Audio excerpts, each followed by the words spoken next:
We want to say hello to everybody out there in radio and TV land. As usual, we have another very informative show. And what we try to do is focus on shows in different areas, politically, socially, economically, civically, physically, and educationally. Well, today, and I'm sure that many of you know how involved I am in trying to uplift the community from an economic perspective. So today we're going to be looking at trying to improve the amount of business that small and minority contractors get from Macon-Bibb County.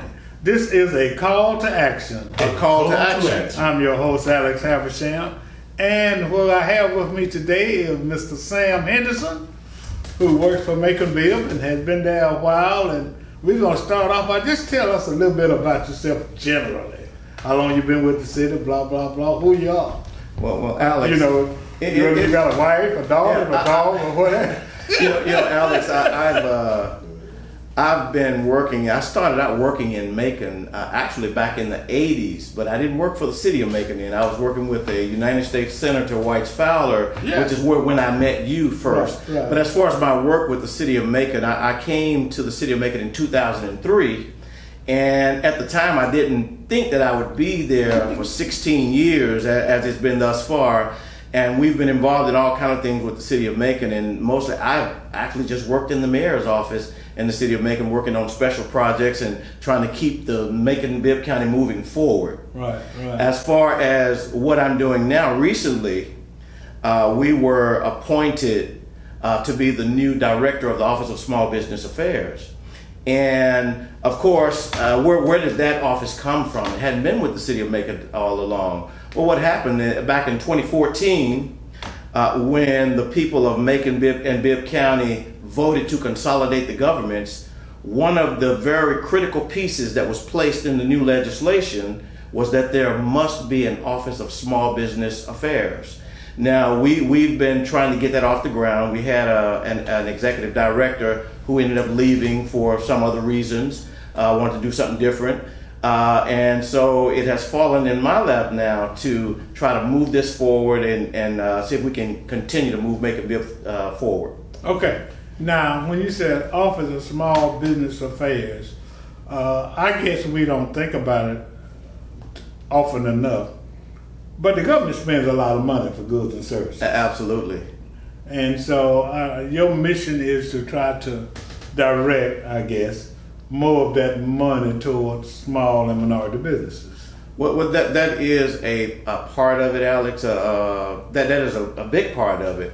But another part is to ensure that many of our small businesses are actually set up as businesses, because we have a number of people in this community who've been quote unquote in business for years and have never had a business license, have never had an EIN number, have never registered their entity with the state. So those kind of pieces of information we want to help to provide to those folk who are interested. Okay, what kind of initiatives from a supplemental educational perspective? I mean, how would that happen? Say, you got a lot of artisans, carpenters, plumbers, electricians, landscapers, who are out there doing business, but, what would they need in order to be able to do business with the city, and what kind of programs? And it doesn't have to just be programs under the auspices of Macon-Bibb. I'm sure there are other entities and organizations that would assist businesses in doing that. Alex, one of the great things about being in America is that you can start a business. Now, one of the things that a person would have, the first thing I would expect from a person who comes to me and seeks help, the first question I'm going to ask them is, do you have a business license? That's number one. If you're going to do business, or if we're going to help you to do business with Macon-Bibb County, do you have a business license? And if not, why not? And then we're going to show them how to get one. But there are even some things that I think that one can do who's interested in business, even before they spend any money at all. There's some things that you can do that doesn't require any money. Like, most people don't know that you can go to the Secretary of State's office online and you can put the name of your business in just to see if it's being used by another business. If so, you can't register that name.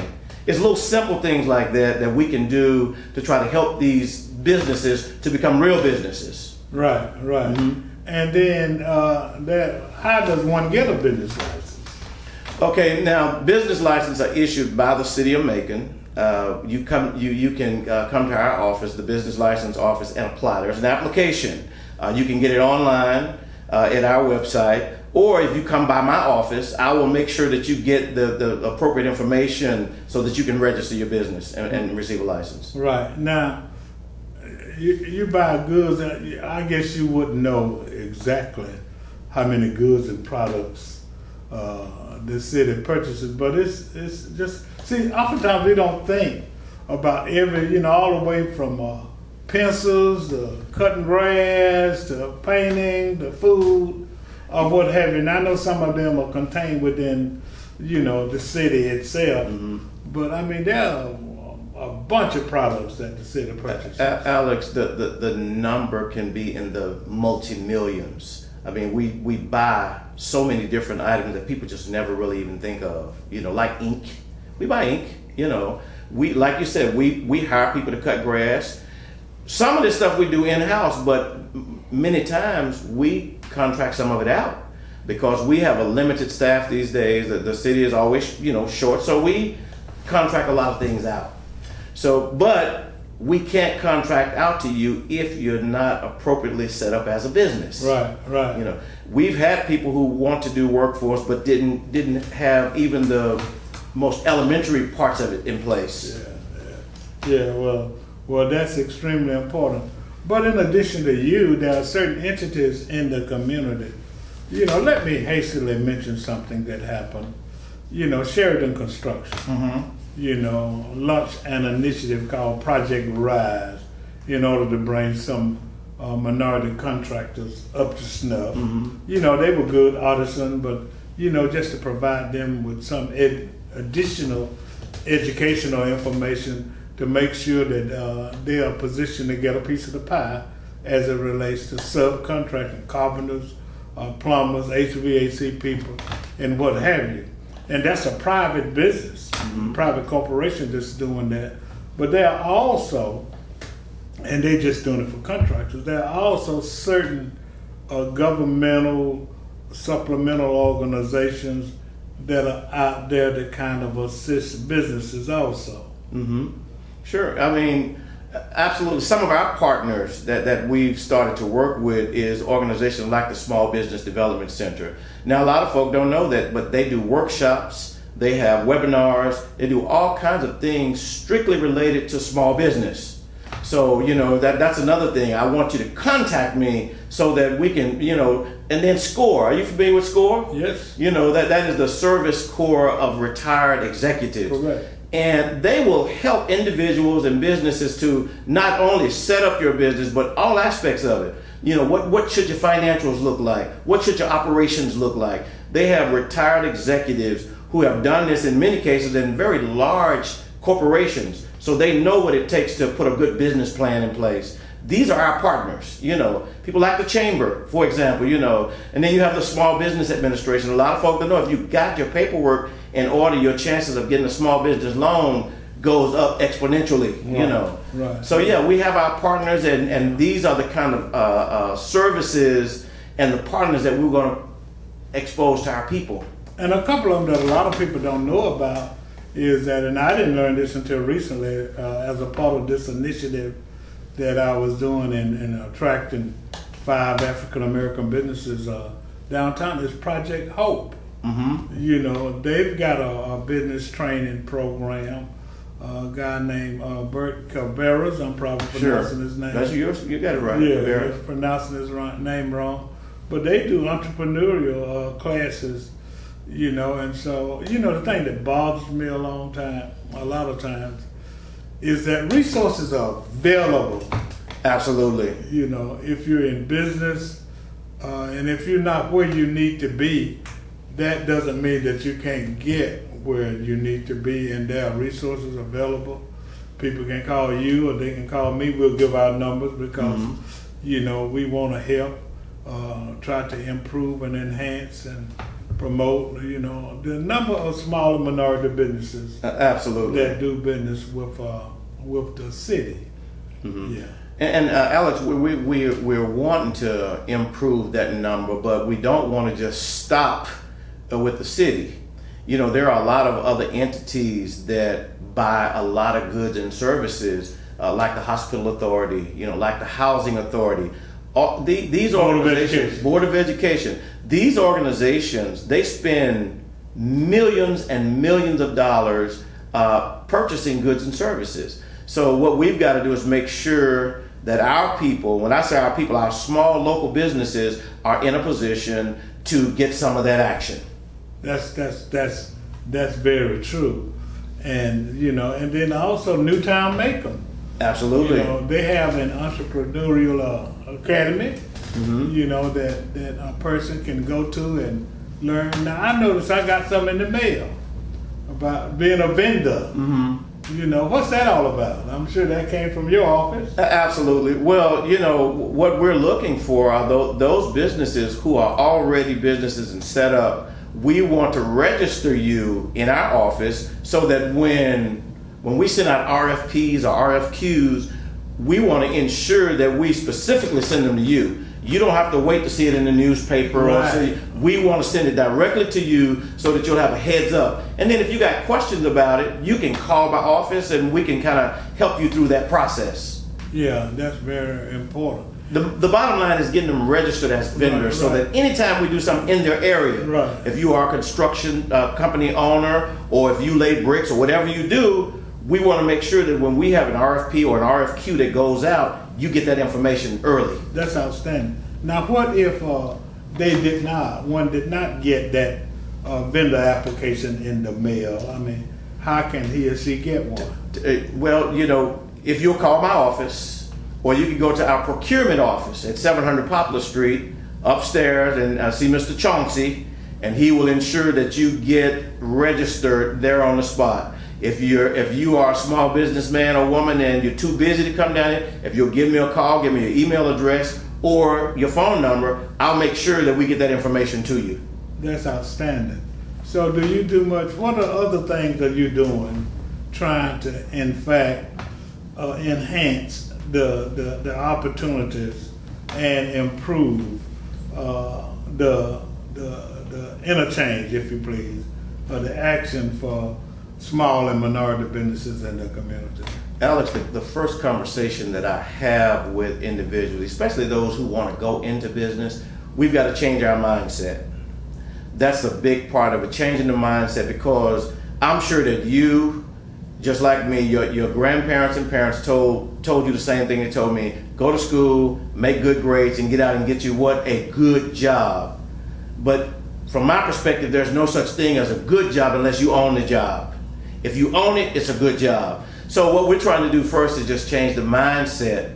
And one of the reasons that we've lagged so far behind, especially minority entrepreneurs, is because we don't have enough of us that's willing to go into business. We do the thing that our parents and grandparents told us to do, go to school. I mean, why is it that when a young guy graduates from Georgia Tech, if he's a white guy, he's going to go, he'll work with an engineering company maybe 2 or 3 years and hang his own shingle on the door, right, and start his own business. But with us, we tend to stay with these businesses looking for retirement and this kind of thing. Stay on the job. Stay on the job, So we've got to change the mindset.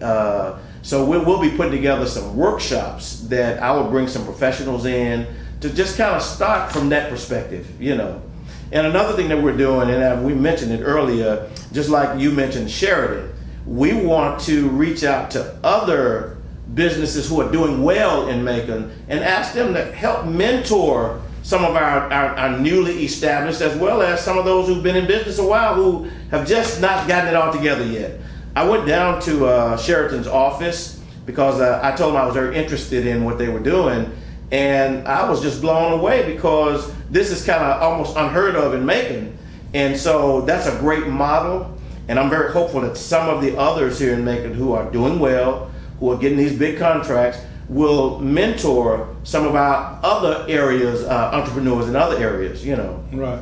I know at one time there was some discussion, and I know it's been a bit controversial about trying to establish quotas for the amount of money, for some portion of the money that's spent to be spent with minority businesses. But there is not an established quota at this point. I remember that there were some efforts early on. I forget the guy's name who did the research and who came when the office was under the leadership of another individual. But I mean, it doesn't have to be, but there is no quota. That there is no quota. One of the things that I'm looking to push is this: when a guy or business sits down and he is potentially going to receive an RFP or RFQ, the thing that we've got to ensure is that he's going to be willing to help us to do what we're trying to do. We're trying to improve and increase the number of small local businesses that get a piece of the pie. So and before we signed a dotted line with him, we need to ensure that a part of his contract indicates that he's going. Now, this is not quotas. This is just you helping us. Before we sign off with you, you're helping us to ensure that we meet our goals and objectives, which is to improve and increase the number of small businesses that get a piece of the pie, not just in Macon-Bibb County, but with these other entities that are located locally here as well. As I mentioned earlier, places like the Hospital Authority and the Housing Authority, we want to work with all of them to ensure that we grow this. Well, the interesting thing is that can be done from a voluntary perspective, and that's what Sheridan Construction is doing and has been doing. And then this initiative arose out of their desire to be, more equitable in the distribution of contracts and trying to spread the pie, if you please, for the entire community. So, a whole lot, you don't have to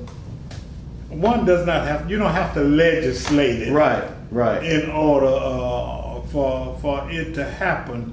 So, are there any other ways, where, the larger and the corporate community can assist you? Can they call you and talk to you about it? Absolutely. And I've got some calls, but I'm making more calls than I've got them on. I want to, and I wouldn't want to try to force anybody to do anything, but it's voluntary. And I think that if you look at what we're trying to do, you will see that not only is it going to help small and local business, but it's going to help large businesses as well, because doing what Mr. Sheridan has done, if we can get several others to do that, this is going to improve and increase the number of small businesses that we know are capable of doing the work. Because the worst thing you can do is to recommend somebody who's not quote unquote qualified to do the work, and they go in and they mess it up or whatever. We want to make sure that the folks that we work with have got some level of training to be able to do the work.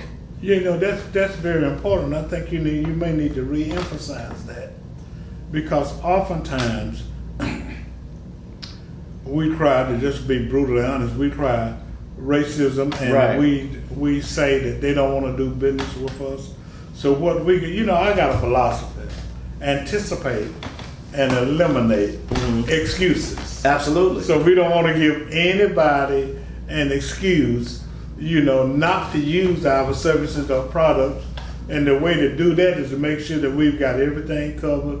We give quality products. We got the right kind of licenses, and we're responsible and productive and things of that nature. So I'm sure that that's part of your mission too. Oh, absolutely. I mean, we certainly want to deal with some existing businesses, but we also want those folk who have had these ideas about doing business in their mind forever. You have some people who talk about it, I mean, I go by that old proverb that, a trip of 1,000 miles start with one step. Right. So you make that first step and we can help you get to the second step. So yeah, we want to continue this and grow it. Yeah, that's outstanding. Well, let me ask you this. What about, do opportunities abound as it relates? Are there many major projects on the horizon, or activities or programs that, would kind of encourage us to say, well, I need to to get my ducks in a row because I want a part of this. Absolutely. There are several projects right now that have been kept quiet, as projects are, that are multi-million. When I say multi-million, I mean as much as $50 million projects that are on the horizon for Macon, Georgia, that's coming. We got, I mean, this, and some of it we can't talk about right now because these businesses don't really want everybody to know up front, but there are a number of projects that if you are a small businessman or woman, then you certainly, this is your time to get yourself registered and certified through Make and Bib or through places like Sheraton, so that we know that you can do the work. Yeah. So that there are some things on the horizon that's going to change the landscape of Macon, Georgia forever. And I would love to see more of our smaller, disadvantaged businesses be able to take advantage of that. Yeah, and that's important, but I think that we cannot overemphasize.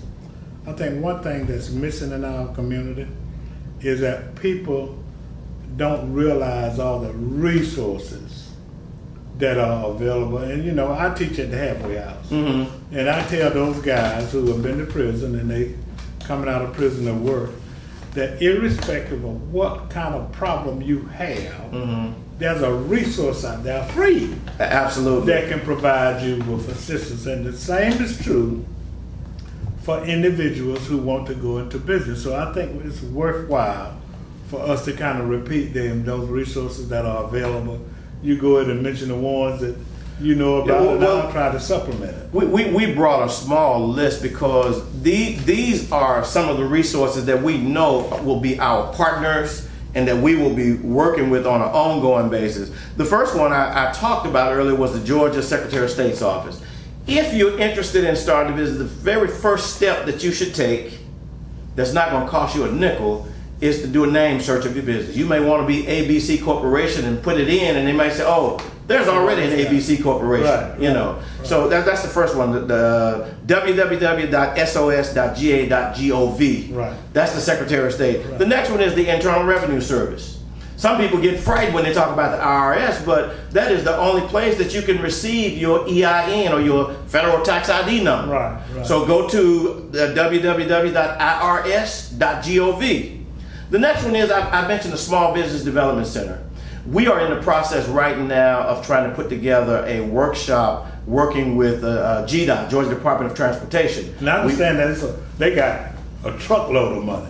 And listen, this particular workshop, most people when we think about GDOT, they think in terms of multi-$100 million projects that a small business know I can't do. But this particular workshop is what they're calling their service contracts, which are contracts that are from $1 million and down to like $30,000. Wow. So we have some people, we want to make sure when we do this workshop, it's going to be done over at Central Georgia Tech, but we've had to change the date, so we're still trying to nail down those dates now. So that's the Small Business Development Center. Right. That's www.georgiasbdc.org.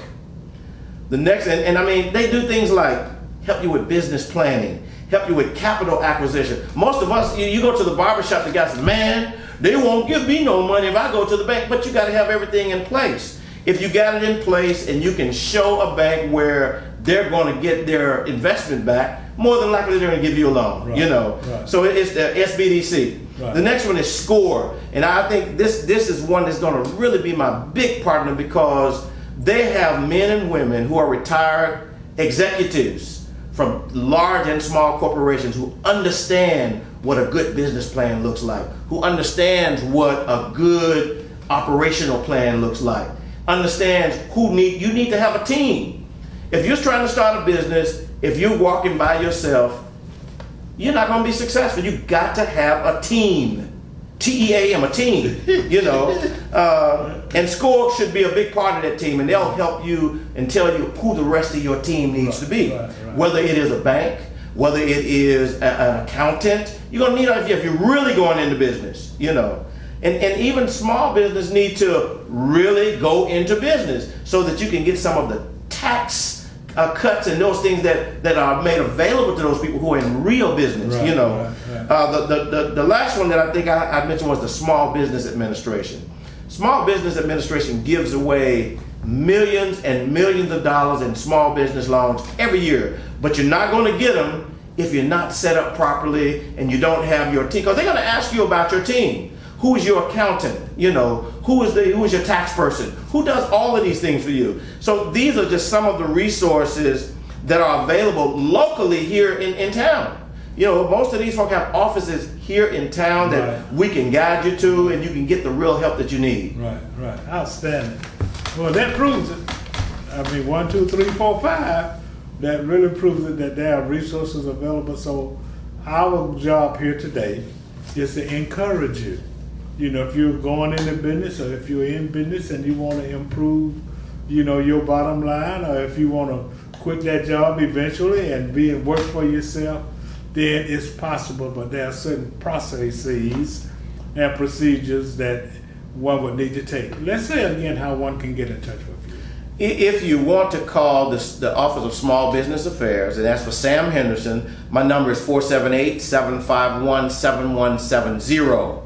That's 478-751-7170. Or you can reach me on my email address at shenderson@maconbib.us. That's S as in Sam, Henderson @maconbib.us. Yeah, okay. Now, what's that procurement office? There's another office that's associated with it. Our procurement office is where all of our RFQs and they go out for bid.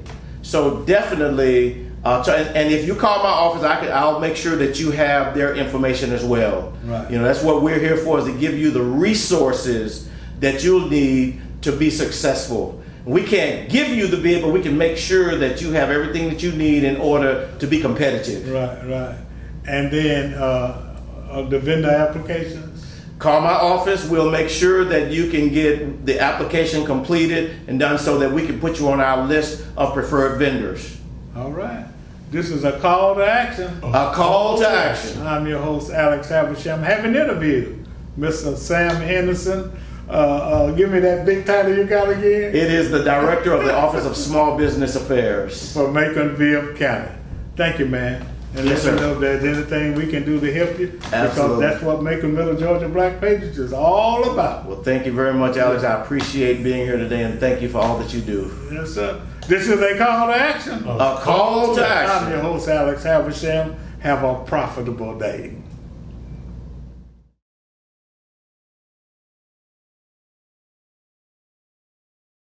Hartley Mosley Memorial Women's Center, celebrating a legend, preserving a legacy. Voting is September 24th through October 29th. The mission is to enhance life skills and experiences and empower the family unit by cooperating with a variety of community organizations to conduct programs focused on improving life for the disadvantaged and minority citizens of Macon, Middle Georgia. The voting is on.